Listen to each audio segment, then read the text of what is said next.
In the course of your spiritual path, not everyone supports you and not everyone approves.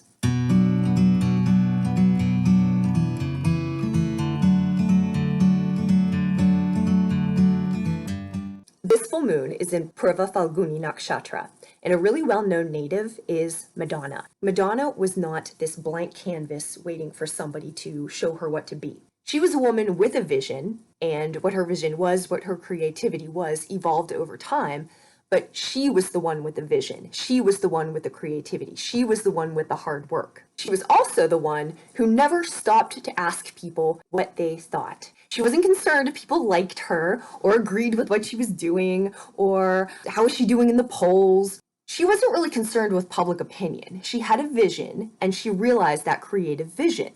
So she is this epitome of creative force energy. Now, Phalguni means the pink fleshy parts of a woman. So this nakshatra is very much about sex, and sex is creativity.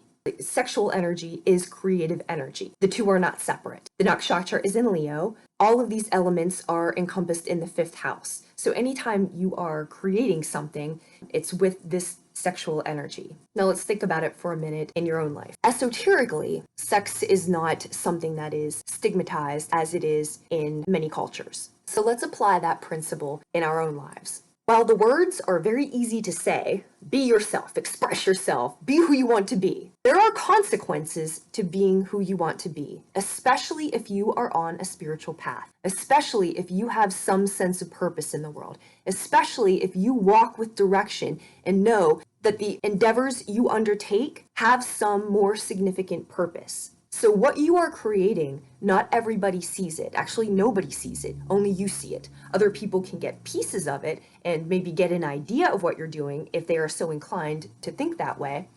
But you can't ever count on anybody to know what you're doing.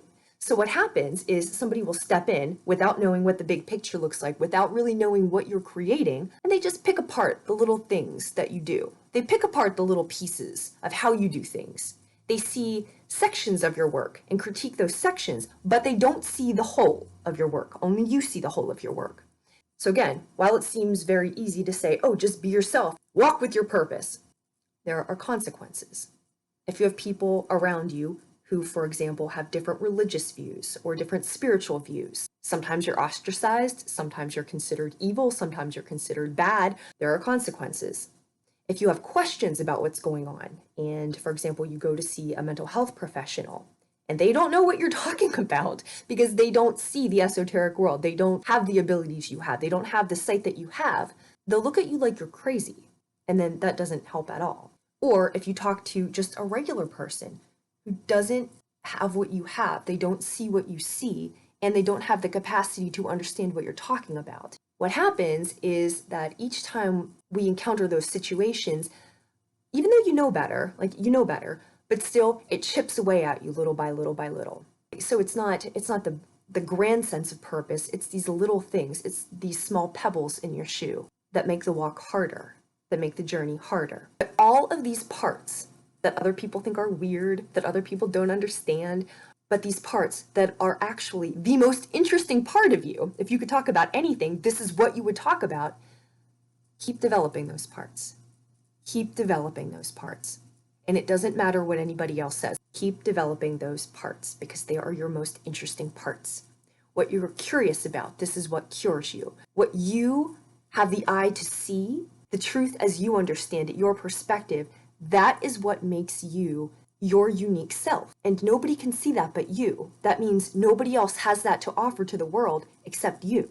So when these times come, when these small incisions of doubt come at you, you remember only you see what you see. And the fact that you see it, it's very important to bring it into the world.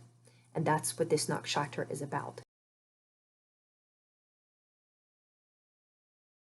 The moon is in PURVA PHALGUNI Nakshatra. Preceding that was Maga, the ancestors, and PURVA PHALGUNI is becoming immersed in another body. So you are out of the world and now you're in the world and creating. It's the power of positive procreation, actually the ability to create something. The symbols of it are a bed or a cot, a hammock, a platform. So what's associated with it is, think a platform, a guru, somebody teaching on a platform. So knowledge, and then the bed, a resting place. So a place temporarily where knowledge comes into the world and has a place to be expressed, but for now is resting. This energy also has to do with purging and releasing, because when something new comes in, we have to have let something else go. So these past few months, where we've been working on these changing situations and deciding what stays, what serves our highest purpose, what serves our path versus what impedes our path, we're making these changes. And we're looking at our relationships, and we're looking at our livelihoods, and we're looking at our pastimes, and we're looking at our friends, and deciding what's there versus what should go. Everything that you've released, everything that you've calmly closed the door on, has made room for now this creative energy from above. This nakshatra is also about divine partnership. So it's something from above that the individual is trying to merge with. It's the soul being let loose in the material world to gather knowledge, and then looking at who we partner with, how we partner with ourselves, and are we working with ourselves or against ourselves? So the lunar period of these next 2 weeks is this place of rest and acknowledging what's now come into your life, what resources you have available to you, and looking at what your soul is here to do. Creative energy is sexual energy. So for a minute, let's consider the tie between nudity and knowledge. Think of Adam and Eve in the Garden of Eden, that story. Adam and Eve were naked. That wasn't the problem. The problem is when they became aware of the fact that they were naked. So it wasn't the nudity itself, it was awareness of it. We are made to feel so ashamed of our sex, of our body, of our physical desires, our imaginative desires. There's barely a place you can look where someone's not trying to make you feel self-conscious because they're trying to also sell you a solution. It can take a lifetime just to get over not feeling self-conscious about your appearance or your body or what your utility is to the opposite sex, because we even conceptualize our own usefulness to how, especially as women, whether or not men find us attractive. Thus, like, if men find us sexually useful to them. So it's interesting, right? Like, that dynamic's not the problem, but calling attention to that dynamic, awareness, and then bringing to conscious awareness that we are aware that that's happening. That's the problem. That's when you become a feminist. That's when you become a loudmouth person. That's when you become problematic, when you start to make other people feel uncomfortable. And that has to do with people who are trying to use your energy and redirect your creative energy, your sexual energy, in a way that's useful to them. Whereas this nakshatra is having you bring it back to yourself and the knowledge of how powerful that is and what you can do if that energy is harnessed and directed in a productive way.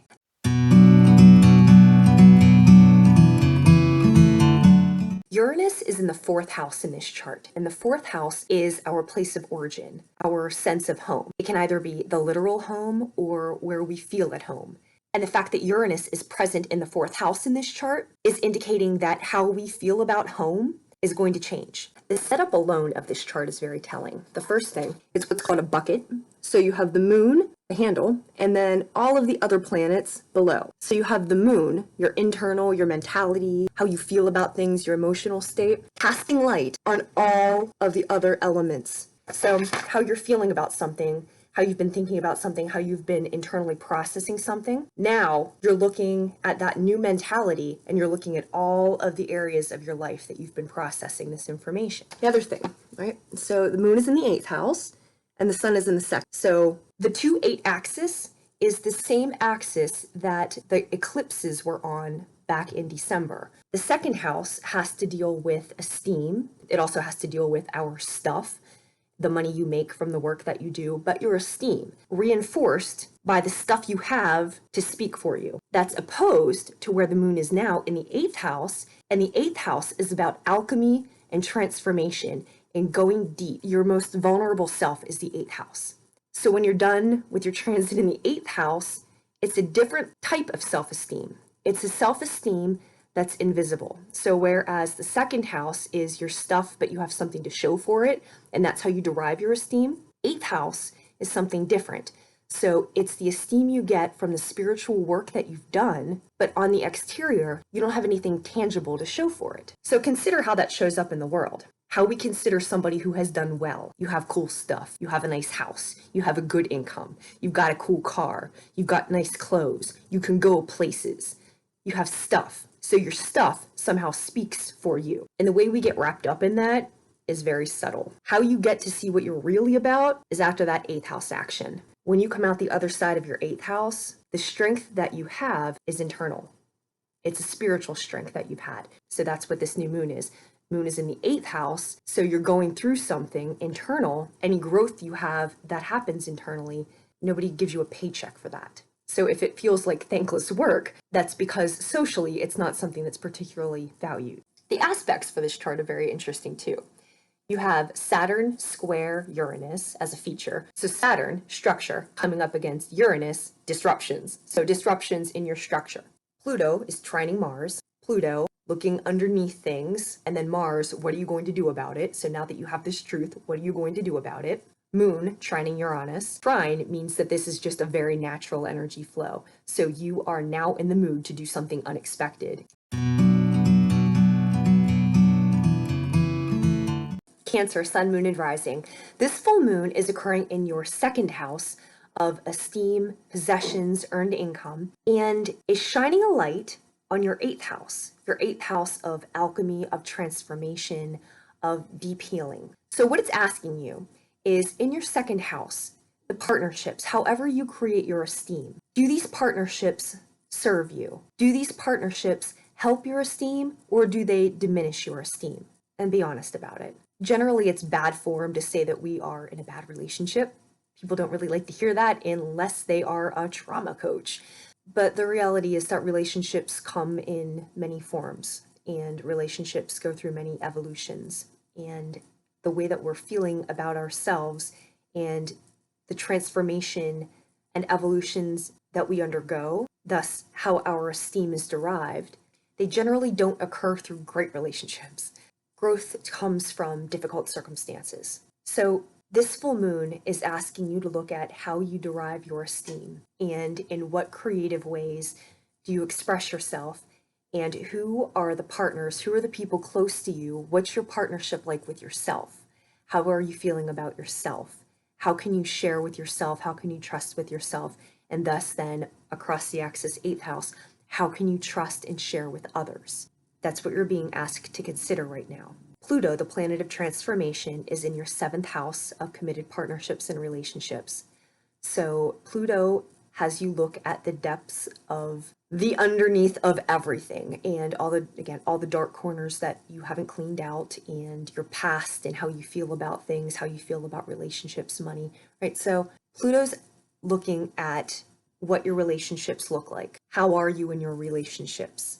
And now that you've had a look at those, it's trining Mars in your 11th house. Now that you've seen it, what's the action that you're going to do with it? So now that you've seen your relationships, you're having a look at who are your friends now? Who do you associate with now? And it's a trine, so it's positive. We're not going through the depths of Pluto anymore. That was the last couple months. So now we see what our partnerships are like and make our friend choices accordingly. Uranus, the planet of the unexpected, the unconventional, it's in your 10th house of career right now. And the moon is trining Uranus. So the way that you feel about your career, your internal transformation, what you've been going through, how you've adapted new information, how you've been integrating new information, now you're going to be looking at how you put this out into the world. And it's a trine, so it's an easy energy. You're not fighting yourself with this. You'll see what you're doing and you'll see how to put it out. The sun is sextiling Uranus also in the 10th house. So that means both your internal action, so a sextile means an opportunity. So whereas the moon is your internal, the sun is your external expression. So you're going to be feeling good about something in regards to your public reputation, your work in the world, your mastery, and then you're going to have an opportunity to do something with it. And finally, on that note, Saturn is squaring Uranus. So structure and the unconventional, right? So Uranus, something unexpected is going to happen in your 10th house. And Saturn, structure, is in the 8th house. So how you have imagined your transformation will be might not be what it looks like. How you've imagined what your limitations are might not be what it looks like. So be aware of Saturn, restrictions, restraints, control, time occurring in your 8th house of transformation and how you think about your transformation. 8th house is also death, regeneration, alchemy. So it's all of the steps of creation, rebirth, reorganization. Whatever structures you've attached to those in your mind, whatever you thought it was going to look like, Uranus in your 10th house is saying in the public realm, it may not look like that. Have you noticed that the places you once were are not the places you can be anymore? Where you've come from, that ground is burned behind you. Who you used to know, not only do they not do it for you anymore, but you physically have a hard time being around them. Energetically, it just doesn't fit anymore. It's just not a match anymore. But more than intellectually challenging, it's actually physically challenging. It's energetically challenging. Socially, that's very awkward because you don't fit in. You fit in fewer and fewer places. But in a spiritual sense, this is good news because it means you're growing.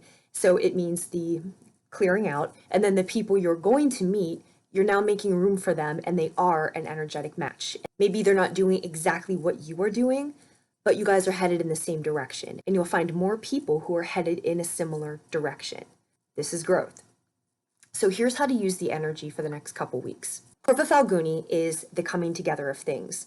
So the feminine aspect from above and the masculine aspect, the material aspect from below. You're bringing them together. And this nakshatra is a place where the knowledge finds temporary rest and is regrouping and deciding what to do. So you have Kama, the purpose, the desire to create something. You have Venus, the ruler, who imparts wisdom and counsel and advice. And you have Vishnu, the deity, which is about the preservation of what is coming into being. So presently, we're at a place where your soul is finding rest before you begin the next stages of your journey.